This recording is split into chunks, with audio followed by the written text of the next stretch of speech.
ame bagine da kaufo ame monsieur le maire fo ka dugutigi fo ka préfet fo ame doso munu sigile me ani doso kuntigi ni bagine da muso kuntigi amoko koroba bela jeliana dem seni fenfe nana no hali munu masega yansoro shewere be no ni ala sonama ala ka nali no yawi mo chamana jamala ande la kana yere wolo début sur les remparts anana parce que Géléa de Bagineda. Anana parce que Djonga Géléa de Bagineda kan na keleme ka Bagineda ou kau Congo kou minoro ou opibdi. Ame se kuma soma yoro de madi ou opibdi. Usine anyome mais opibdi kan ka bara munuke olu peka la sabati. Fama ou klobana. Vous pouvez la sabati parce qu'il y a faux de coups de jib la canalité et mois de mars le 31 à te baguineda te serré arrangé.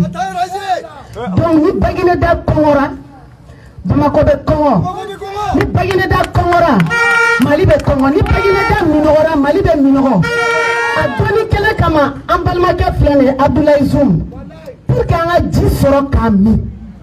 Aboula gata boutique jolila pour que ka jako ji dama soro kami an besara la bagine de anno o pip sera bude do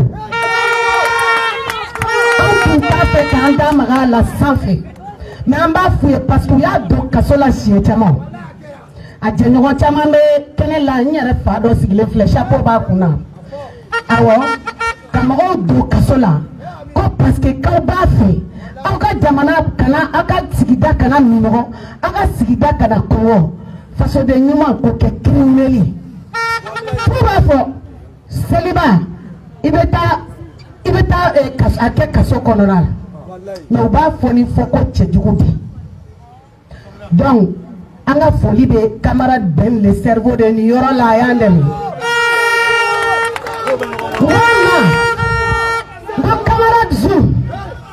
camarade Zoum moyana mado ale rede an délégué kana ni camarade Ben kunganga da me adu afele ko ti wore de la mo mi do aga chikacha mais ne an me yoro mina ni Ben te koma tien non be Ben be donc anga folie de be aka wulika joy ni ala sonama auto Congo auto minoro ni ala na la ka sonama ti mimba obolo dusuka ti mimba okan ama kalama Amba kalama ayere na kumbaye oyoro feneo donc ni ala na la classe sonama ni wari dira opib makaka bara nike opib kana ko bara de ke parce que kono koy ani ndino koy odana akeli bala selo ay uyeji blaka na wakati la waso nyoku tisega damble waso nyoku tisega da malo fene ku tisega da anta kamara tukuni anana anyafle donc si ça sera Mali denga fali anga sigi anga ma anga sigi anga valeruma anga présent de fond comme malien terre de kanka fali donc grande bagine da anya me wa me na keleke amba fo opinion ko keleke bagine da kauta doroy ko anga toro ko dore nava Mali de ba ke wa yere wala ba keleke fo ga no ba la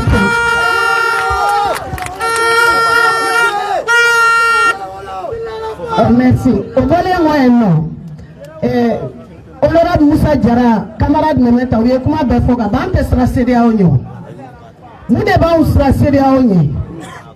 Kasugule ke Bamaka bois la kabidou. Faut qu'on sera cédé à Onyo. Parce que bi faut que Algérie ani inisila ou parallèle au camp de Menifem Beladjani. Ni cédé à ma fara on a cédé à de retour.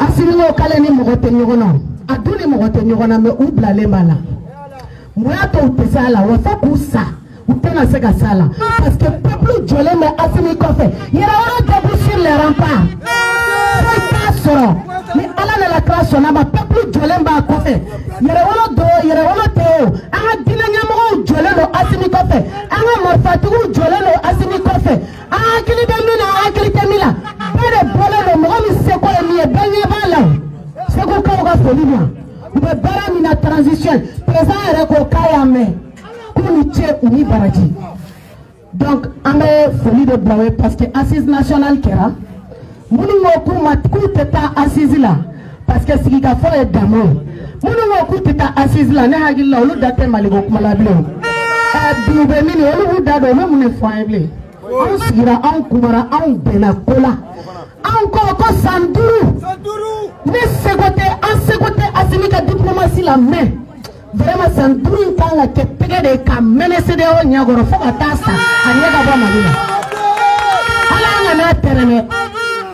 an kana tɛrɛmɛ mais an b'an ka président ɲuman kɔ an b'a fo n'a y'an bila yɔrɔ min an bɛ da yen de an bɛ Sadio Kamara fo yan an b'an ka président CNT Diaw fo Malik Diaw fo an bɛ Kone fo ka Dawudu fo an b'an bɛ Wage fo an bɛ Shogel fo an b'an ka gouvernement mɔgɔ bɛɛ lajɛlen fo vraiment Baginedakaw a ye bisimila min k'an ye a diyara ye kosɛbɛ halisa an b'an ka donsow fo k'aw solila ka na Ala k'an to ɲɔgɔn ye ci min b'aw bolo ni Ala sɔnna ma camarade b'a lase président patriote Assimi Goïta o de tun bɛ fɛ ka fɔ aw ye vive le Mali vive Assimi Goïta vive la transition aw ba la CEDEAO hali min tɛ CEDEAO ye a ba Macroni.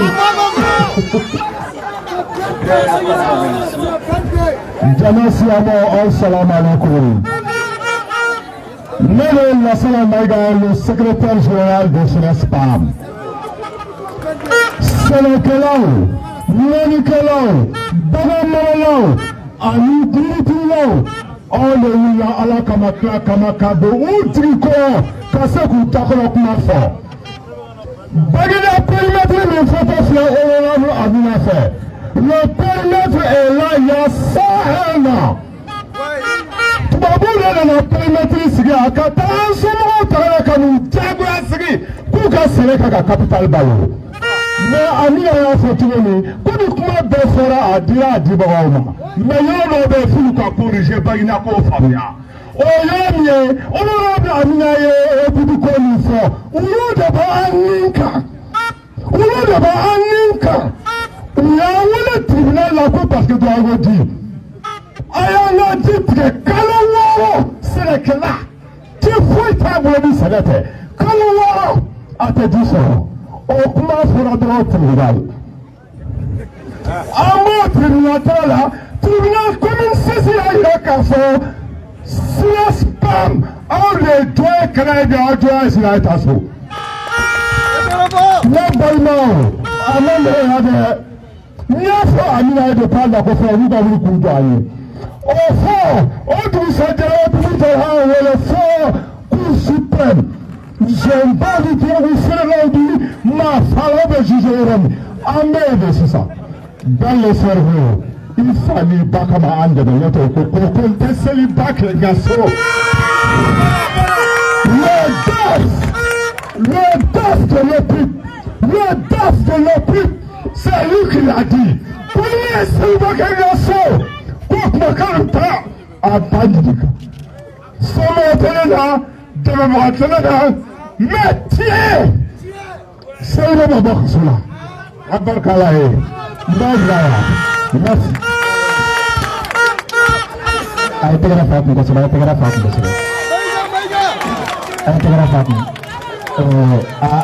Asira, c'est là. Il a eu de bosser la rempart à donner le Malikono à Malikoka. Voilà, on voulait qu'on te donne Maliko Canada, en tant que Mogomola, en tant que Sarah Mogonola, en tant que corrompu au Fanala. Malika Hera Nyamba, Kanagana Sonama. Ambe Kuntala Kamfo, ou de Kanaka, Amu Fokosabe, Amena, Kumadi Mogomima, Ambalma Mono Burkina, ou le coup Mementa, il y a eu de sur la rempart, Malion, avec le baguette France, ou Kala, Ari no Babo. An mɔgɔ bɛ min na sisan nɔ ni aw bɛ se ka bɛn le service signer an ma walasa a bɛ se k'an ka kɛlɛ fana pousser ka taga ɲɛfɛ. N'u ma ko b'u jɔ dɔɔnin fɔlɔ parce que faransi bɛ tile kelen la a tɔ tora kɛlɛko kelen n'a binna an b'a dɔn an ma tila o kuma la Nigériens fana ye weleli kɛ ko Mamadu Bazoum bɛ yɔrɔ min na bi k'a ye Mali tɔɔrɔ a ye Niger tɔɔrɔ a ye bɛɛ tɔɔrɔ olu ɲɛ bɛ mɔgɔ kelen min na min bɛ se ka Niger mara k'a lakile k'o ye bɛn le service k'an ka bɛn nin singaw ma. Il est le ma n'ouga hagato pour parce que n'a ben d'ici ça. Il a voulu débousser le rempart avec Kelela. Mogorame Mounou n'a qu'à faire. Faut qu'il y a voulu faire un gars assis une coffre. Ta Francis top bouté kata affaire. Et deux ans n'a pas la France pour le nama au fond à moi. En fait, pour le Seigneur de faire. À la France. Manya sabla de la yinka aujo aulana jo ana bonne serve kumbe wala aulana bana bonne serve kumbe wala ana kumadi adama ben jara ben ana kumadi adama ben jara ma le commence merci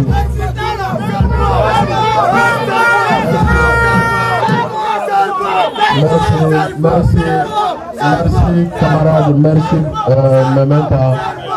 Donc, les camarades, merci. Anwulila kabo kati kono, anwulila kabo Bamako kono, kasi bangine da kono. Donc, bangine da fena be kati fe, donc alsa ame kati kele kono, amora kati kana kati. Okama kafo anchama nana. Yerawolo comité de pilotage ma chama beya a chama yerawolo ka force ye miye je organisation chamana ibta soro crise identitaire be avec pour faire mima ko querelle de leadership c'est-à-dire kari etna nyefe ne be na nyefe bego ne de gabla nyefe ala yerawolo kisi oma parce que antara 2000 kulugoro ale kalegando de nyoma anko Baba Modibo Keita la Jora le 19 novembre 1968. On nana le 19 novembre 2019 pour que la flambeau t'a croyé comme Modibo Keita ko kele jonjo dira chifi ou machogomi kwa tana ya kwa façon ici. En farna nyonga ko kele en ka jamana français guerre bi akan. En ka jamana chira ka ke tomoye. Ame jamana kumabo tugodi jamana dome lafia tugodi pour toro doya pour hera bonya voilà l'unique raison pour laquelle on s'est mis ensemble. On a trouvé chamaye leader baudedo ouye ubseka ame ka trompe fo ubseka foka nyaka temoka mais ils acceptent de se mettre dans l'ombre pour que le groupe puisse émerger tugamina donc ame bafo que tous ces leaders soient salués. Andona bangine da kono bamarango go sababu go igana to dama igana jidama kigana nyina ko les camarades Zoom allez be yera wolo bangine da représenter akelente ani faso de nyuma chama do ani yera wolo chama do bangine da kono munu nyeni barake Sénégal ko nyamo go la chifina ka go nyamo ko mana Allah soro tarawre ko no ne akundi agara jaraye akolo bakari donc o kamane ko fait encore sous-préfet Diko ana et Nyorosoro, monsieur le maire. Allez frère Traoré, à frère Koundira, Gara Jaraye. Donc c'est Anga Jamana Sigibagao, Anga Jamana Lakanabagao, Kounou Nebino et Donsoye, Anga Tigere Bafoukou, pour que pour la Ouligajo Mina Fatou. Otemene ko fa fa corona ba korobe aga fulidouma. Anye ubeka kuma me anyuga la selume. Bi anana point damado ba mbolo ka la sebi ko me ame wuliga jomina etapu kodo ko ni nyogome kulo bora kolongono na fa to ma bogo foi make donc ko damne de do anye kelebla ku dama mina ndabe mo goro ko anklara ko damne do ce n'est que le début du commencement mais on constate que deux fiens bora kaba tasura ala madame ne ame se fubale la premier lita mali damne me do finya bora ka fobi malini irisiga tiga di nyoma bi kalo kele joma jabi jamana ko na ni jamana ko ka joma wa kumatele asimi goita la di nous sommes à une révolution silencieuse kumate ale asimi na kuye ka jamana la kana kono te ko kuntala ko ga malidenw ga hɛrɛ la sabati ko de ale na kuye beyame il parle pas beaucoup mais il agit beaucoup et n'a ko ka be kuma dolo son discours traverse les siècles et les siècles c'est ce qui s'appelle Assimi Goïta. avec kuma boada kuma bololo ako ko ante mo nyala la jeni en façon kisili bara de ko dondo la ko na gelara ko lu se ku ga mina on tiaka ta kame français de ma pampara pagi la ko de bel se ga fami a tuga mina o de ato bi anga armée kalegando ta ko offensive min damna décembre là ko joli faut Kidal et c'est une question de quelques mois le Mali sera recouvré intégralement sur le point de vue sécuritaire. Quand le commandant kuma de do an kuye le fuye amena an yo funyara kuma min be bwanda o de ga gela ma kosebe parce que horon bolo yara wolo bolo kuma ga kalegane. On les a dit que c'est une histoire de 6 mois. Quand la coopération Mali-Russie commençait, on a fouillé au Kalawara Koredo. Centre d'Amnen, après le centre, on va à Gao. Après Gao, Tombouctou. Après Tombouctou, on va à Kidal. Mali d'Afalé, 1 241 238 km². Assimi Azire, comme Wallah, à Kodo Fangala. Nama Mali d'Afalé, Mini Moribo Keta, Nadje, Salmo, Yadi Malioma. Kata Kodo Mali, la Gasrama, Dafa, Abdemine, Kadi Malioma, Ore Aga Kalegaï. Et c'est ce que nous sommes en train de faire. Amo bara de la Ode en Franyoga. Joli bombe Jotogodi, Malionga, Fagadongo, de Eba for share. Obedabla Togodi. Au bara mi mesena. Dofanak me, Oluk me Armega Wardu. Milliard Munga Taka Telegamilasa. Asimi Numega Telegamila Misa, Dorome Kele de Gabo, Ushi Posikono, Domana Donga na Florido. Nous ne pouvons pas faire du. Non, na follow do na put bado sumelu bube maiga. Bi olu le kule la. Awere be certificat médical do e ka yala. Ko bube mangale dak se ka frake Mali kono. Ko fa ka frake France. Autrement dit, munu bolla ka dange no e demana donga na follow ta ka boli. Ale mbina ka soro ale ma kele soro. O aya le fele to ya ka boli ka ta kenema. Et à partir de l'extérieur, ils vont déstabiliser le Mali. On est au cas plein, le plan est très clair. Nous sommes le cas, on est au cas de la belle. À Beneno, ou à Bella de l'Okumbeneno, Malion Gouhagil Latke. À Tini Gouetan à perdre rien. Et moi, il y a un colonel, Madani Wologem, mi certificat médical, il est neurologue. Oh, allez déclarer un certificat bon. Ko est bien demi, ko devait soumettre le gouvernement Maïgala et neurologue et les certificats bon. Ko kata, pour la phénomène circuler, mi a Moussaka ko ya kulo tsega do la certificat médical ko. Nabi amemina c'est angazisima à travers Kasoge, le ministre de la justice. Pas la tani barai. Ko son tamombe olu parce que a bon sumana olu minelila. Comme on est banné dans le Sénégal, on a fait la tête pour voir comment tu dis. Parce que on a vu Domina et Bartola Canablala, Galo Haramé, les Masnoguado. Nous, Maliens, Bina, Anga, Wele, la Bombe Malikoura. Milliards pour le Malien au Sénégal, au work at tout. Pour ce maçon, millions, non, comment me voir là avec pas. Milliards pour le Sénégal, pour le dommage. Ni parlement budget à tout, on va poigner. Quelques jours après, sinon le lendemain, Zabi Kassogé a communiqué que vous pouvez me dire. Vous avez dit à vous barrer la pluie. Vous avez dit à vous milliards pour le temps. Vous avez dit à vous zomba pour c'est un mauvais temps pour les délinquants financiers de la République. Vous avez dit de Messina, on est mal pour elle. Encore, nous limbilanga Wuliga Jola. Ou Massafou. Ou après le cas Nindi. On va jamais les trahir, on va jamais les abandonner. Moi, toutes les victimes atteignent là ou quoi. Oh, pour nous, il faut faire la victime ou gagner Jagokoye. Il y a Fayala, comme Mougal et Dourou, mais France et Amassadi là. Que papa France vient nous sauver. Sinon, Jamana il va descendre au boulot, Jamana Ninkisi. Pour nous, mais France et Amassadi dans la vie, 25 jeunes égarés et manipulés. Amu wele uga tubita uga segugo avant que ça ne soit trop tard. Face au job mina, amina te fa de belles places bakono. Il faut là dans le wagati ke o chamana obe famu shijela na sifi na pi jamana be guminga avant que ça ne soit trop tard. Ne ra uga kuma me mo alibi mo be so mali go mo me militant. Ta fogere be ga boli kibita France mine ta boli quoi. I bole joya duru go ga boli tu ga to no fe go na Dambla joya go comme Philippe Dabo Sissoko l'a fait en 1961.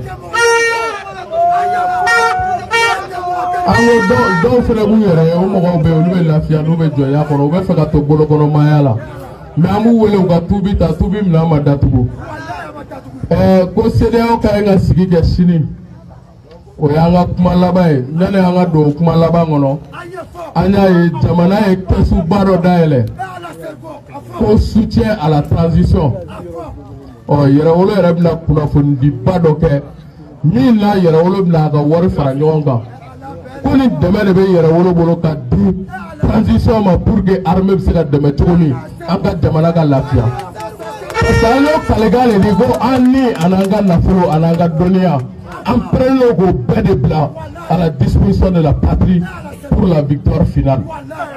Malien mounoume malikona le mounoume malikoga amena wele bla bema ta jamana demain formidable la soutien à la transition. Choko di jamana bisega lafia au wakati de sera.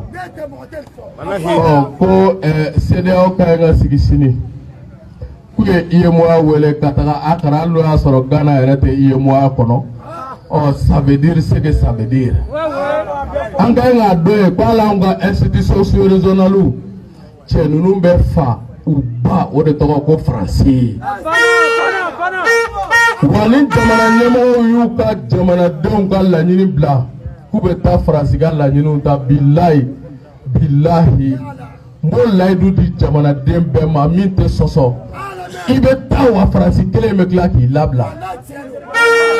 Akera diye fa akera diye fa Blaise Compaoré time kosana ndebo yo kunga mo la somi ko o tunga mo la somi mais ala ku so hakili nyumana uga jamana donga here jamana donga nafa go de bla uga mirina o nyefe uga na France ga nafa bla uga mirina o nyefe parce que l'enjeu est connu N'est Mali perdu, Sahel perdu, Sahel perdu. Je parle l'Afrique, c'est ce que la France est en train de se dire aujourd'hui. On est tiens. Au cours de maintenant, et les Français, Afrique perdue, elle va chuter. À exister, Dieu va tout. Dorotala, Afrique mima, les Français, qui ont donné au-delà. Donc voilà pourquoi acharnement B. Et Mali Densebo, Assimia Foko, tant que Jamarado Joleno, ils ne vont pas réguler d'un seul pas. Donc il y a rencontré la Diwa avant-hier avec un Sangoura Douaoudou, Tchougamina, Ayak Makelefo, Malien Begame, Tchougamina. Donc, on connaît la forme, on a la bangineda, Mali Don Joleno, Tchougami, Mali Fantan, Mali Koka, avec Diaspora Moron Foko Sobe. Bangineda Fene, Mali Don Wuleno Koujo, Kouwati do Sira, Jamalenga Kisi ça. Pour nous, on a encore démocrate. Pour Sambi, ça va Marako faire gagner mieux. Ce sont des véritables démocrates. C'est des démons qui ont gouverné notre pays. Ils étaient filés, ils étaient mariés. Ils étaient talana, ils étaient lakana, ils étaient fragalila. Il y a Bechika, Beda, Malouatoula, à président, on est là à Adjonta. Tatou est fragal, Maroc, Jamanakoro. Ou t'es Maloya, ou t'es Samé. Tata, ou est fragal, président, on est Jamanakoro, on est dans Soudjo. Donc c'est pourquoi Ambe précision min di folonyana ngado chiri résolution kono. Le peuple malien est un peuple libérateur. On ne veut frapper la libération, on y a télé 100 ans à mes guerres kono. 100 ans à mes guerres kono le 17 janvier de bas d'afa 10 ans. Mais à mes guerres kono mounou la fiale me loue ta oulé. Que le Mali est l'espoir de toute l'Afrique. C'est pourquoi aïe fort. Tu sais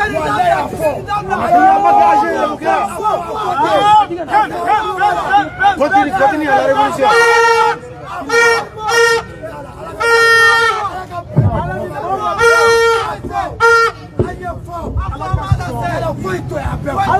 Voilà. Transition 5 ans, comment il fera?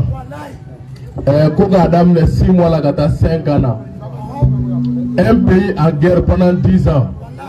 Aga marata aga dugukolo kɛmɛsara la bi seegin kan I bɛ mun kalata ko kuma fɔ o jamana kɔnɔ n'i tɛ fɛ ka taa ni guerre civile ye Mali bɛ yɔrɔ min na bi choix fila de bɛ yen choix saba tɛ yen dɛ choix fila choix fɔlɔ an bɛɛ ka jɛ ka transition in dɛmɛ ni majɛ minnu bɛ yen a dafalen ye Ala ta ye an ka jɛ k'o proposition kɛ olu ka dafa et le deuxième choix c'est la guerre civile Ala ka Mali kisi o ma.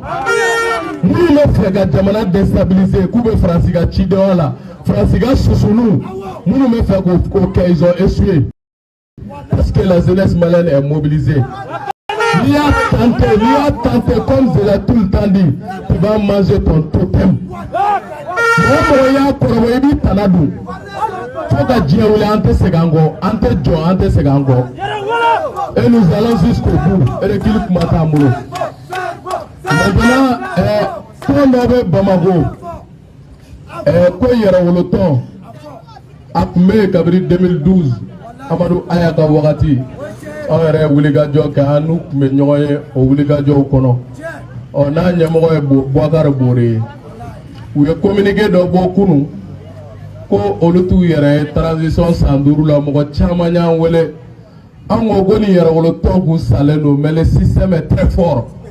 Ou bien la jet tant mais toga sur yere wolo debout sur les remparts la bi min kelega Mali den sebe be wasa na kelega Mali den to betono o yere wolo debout sur les remparts ko go togo de ta ka sigi tono la ga confusion créée mais ça ne marchera pas. Parce que nous on ne gère pas les détails. Ce sont les hommes de détail qui gèrent les détails. Nous sommes au-dessus de la mêlée. À des détails qu'on a. Malien on a confusion et famou. Oui à d'abord qu'on y a mis. Oui à taga black refait. Et il y a continue tranquillement dans son combat de libération. Donc c'est de quand la sécurité est finie. Ou pas donc Malidon va folie d'eau. Comme l'a dit Ablaye Diop. À quoi Mali d'ailleurs la discussion là. Ou bien que minke. Ou pas batailler black Canadi Mali nyamoroma. Ou go sanduru. On me fait à quel saï. Aya jatemine. Abata au stratégie fait bien me wakati mina. Ou de se kake. Sinon élection go maté. Anga jamana kolobi. Namala dugukolo be récupérer.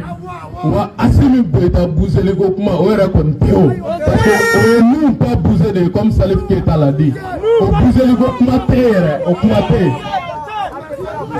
oh bargali ele mana biga ke lion photo de kuga na goga Mali de mega bo gere akono sans segi le siningere ba dafa le 10 o ba dafa santa sa kono dola ube Mali kono dongo do kunu gafsani biye uma sega terroriste ye uma kufa ye uma yadi ye uma tieningala siye mais ole munye ko registrasi keme saba jigida tomoktu kunu ku sera ko de yo lu photo ta pour dado pour la nationalité dogo irisu dedo oh we ni befo an mangule no kuma ta mbulo am fe folo ka anga jamana bobolo la nan klalo la on aura le temps pour ces bavardages inutiles. Parce que on est de ambolo, malangolo fort, au tata molobi. Oh, tani irisu tigabe di nyoma abea ye famille wuli la France là. Donc bargal me photo tagachi de la be gube photo ta de la. Olu te jugu me obe ni ule. Donc munu ngube ale sa goluma be famu. Si ça ambegara on a tout compris. Donc on a tout compris. Ambea do mimbe munu e Mali guerre gla. Nous avons ballon Mali guerre là donc bi adjara bema amo de fort à nyeshi CEDEAO ton badok meko SDN Société des Nations Unies otununa parce que amaseka demana don ka ben sabati amaseku ka la nyino sabati anyo fo CEDEAO ni CEDEAO te fa ka tulunga bo diegono ka bo farafina kono anga ton kurasigi ka farafina den sebe u bulo kono munu me miri farafina ka nafa la oh CEDEAO be taa ni sira fɛ o CEDEAO min b'u bolo nin ye on a perdu rien que le peuple soit prêt est mobilisé, on ne reculera pas. Nous irons jusqu'au bout. Au point de Bamolo, quand c'est Bema, quand Bokma Gononi, quand fort, ou bien Fawego, dictature de Sénat, qu'on est Sénat. Wallahi, on est en bonne démocratie. La démocratie se porte à merveille au Mali, au Sénat. Définition de la démocratie là, c'est un régime sous lequel le peuple trouve son compte basta. Korawara démocratie là, ko jamana mingono ni jamana donga herela sabatilelo démocratie bana bilahi. Utreni kelene ke Libye ko démocratie we Libye ke tomwe di tachie karasi de Libye onka bela jalem se ko seria. Wa aumene mingono, c'est la bonne démocratie et nous disons vive la démocratie sous le leadership éclairé et vigilant du premier président patriote Assimi Goïta. Avec deux formes, on va mobiliser les Mali Kono, Mali Koka. Ame anga karamogo fo Serifu Sarafa. Ka didenya mogo fait Mai Ouattara. Munu jole me faso e jigiyaye. Ablaye Goïta ana to be. Fɛn bɛɛ jɔlen don jamana ye jigiya kɔrɔ ka bɛɛ fo an ka mobiliser ka se ka faso ni kisi cogoya min na an kana sɔn ka jɔ an ka taa jusqu'au bout. Usine ko kuma min fɔra ko Sogoma an bɛ Sogoma dɔn parce que an ni Modibo Keyita jɛɲɔgɔn sanumanw jɛra u y'a ɲɛfɔ an ye u ko an ma société de conservation malienne Mali ye sɛnɛkɛdugu ye bɛɛ b'o dɔn. Ko sɛnɛkɛfɛnw u caman tun bɛ tiɲɛ ko ka na ko k'u mara k'u lasago cogo min na u bɛ se ka sɔrɔ san kalo 12 en même temps ka kɛ ka farafinna jamana minnu n'a a sɛnɛfɛnw tɛ sɔrɔ jamana kɔnɔ ka se k'olu la dun ka fa parce que Modibo Keyita miirila fɛn o fɛn la a miirila unité africaine de la o de y'a to hali Mali hymne national la a bɛ fɔ pour l'Afrique et pour toi Mali l'Afrique vient avant le Mali o de tun ye Modibo Keyita ka vision ye ka ɲɛsin farafinna bɛɛ lajɛlen ma. Donc, aux sociétés comme le Sénat, Assimi Goïta suit les traces du président Modibo Keyita. Baba Modibo Keyita est Senda, mais Assimi Goïta avec Senda. Quand Jamana Donga Hera Kanga Yerema Horaya Kasabati, au Bara de Sénat. Premier ministre Sogal Kogala Maïga, allez, ou Chamango, Gomusaga héritier d'eau. Sogal Yeremo Dogo, mais Misri Kono, Dogo de Wajulu, la ligne de Bala. Pour que Ibolo munu fililendo nous ta misiri kono u ka se ka misiri matarafa u ka ala dɔn u ka kira dɔn a bɛ fɔ de ma ko tubi Sogɛli Kogala Maïga an y'i ka tubi minɛ hali ni ye Musa Tarawele tiɲɛ tabaga ye n'i nana Modibo Keyita ka baara kɔnɔ i bɛ taa kuma fɔ Nations Unies na i b'a gulokibaw don Sogɛli Kogala Maïga les vrais héritiers du président Modibo Keyita Iga na biga ke Modibo Keyita tiɲɛ tabaga iga baara kɛ jamanadenw ka lafiya. On s'en fout. Ko 30 ans terreur politique dɔ bɛ aw ni Sogɛli ni ɲɔgɔn cɛ. Ko o kɛlɛ banbali an ka bonya dɔɔni sa an ka kɛ maaba ye sa maaba taamasiyɛn ye yafa ye. Aw tɛ se ka yafa jamana kama aw ye mun ye aw ye mun jamanaden sugu ye. Ko Sogɛli n'u wulila sɔgɔma Sogɛli tile fɛ Sogɛli su fɛ Sogɛli. An bɛ usine ko kuma in lase a seyɔrɔ la wa ni Ala sɔnna a ma kibaruya min mana bɔ a la an bɛna da aw tulo kan. Vive le Mali, que Dieu bénisse le Mali et debout sur les remparts.